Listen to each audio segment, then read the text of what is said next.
কোনো কাজের জন্য না, এমনিতেই রেখেছি। আমার কাছে ভালো লাগছে বলে এটা রেখেছি। শাহরুখ খানকে কেমন লাগে? শাহরুখ খান তো আসলে এই গেটাপে শাহরুখ খান তো অবশ্যই ভালো লাগে, শাহরুখ খানকে। এই তো। মানে থাকে না যে আপনি পোশাক সেন্স থেকে শুরু করে সবকিছু তো আসলে এক একটা আর্টিস্টের এক একজনের আসলে নিজস্ব চয়েস থাকে। হ্যাঁ। তো আপনি আসলে আপনার স্টাইল বা এগুলো আসলে কাকে ফলো করি? কাউকে ফলো করেন নাকি না, আসলে নিজে নিজে নির্বাচন করেন নিজে বা নিজে। আপনার কোনো আমি কস্টিউম যেটা ডিজাইনার পরে আছে? আমার ভালো লাগে আমি সেটাই করি। ভাইয়া অনেকে অনেক ব্র্যান্ডের পোশাক পরে নানান ধরনের ইন্টারভিউতে আমরা শুনি। আপনি কি সবসময় আসলে ব্র্যান্ডই ক্যারি করেন নাকি আসলে নন ব্র্যান্ডও ক্যারি করেন?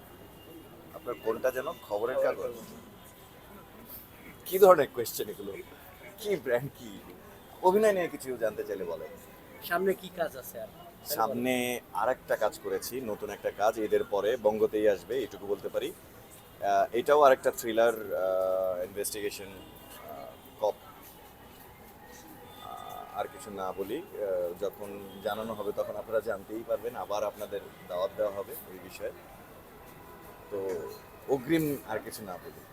একটা সময় ছোট পর্দায় খুব রেগুলার কাজ করতেন, এখন একটু কম। এটা কি আসলে নিজ থেকে নাকি অন্য কোনো কারণ আছে?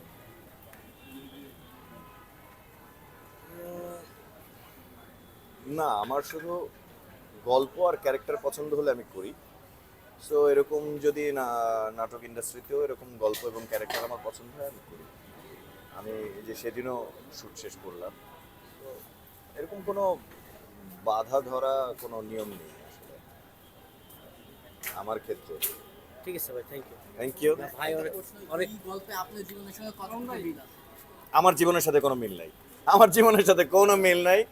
এটা একটা কাল্পনিক চরিত্র, আমার ডিরেক্টর সাহেব এবং যারা লিখেছেন তাদের। সো এই ব্যাপারে আমি জানি না। ঠিক আছে ভাই, ধন্যবাদ। Bye.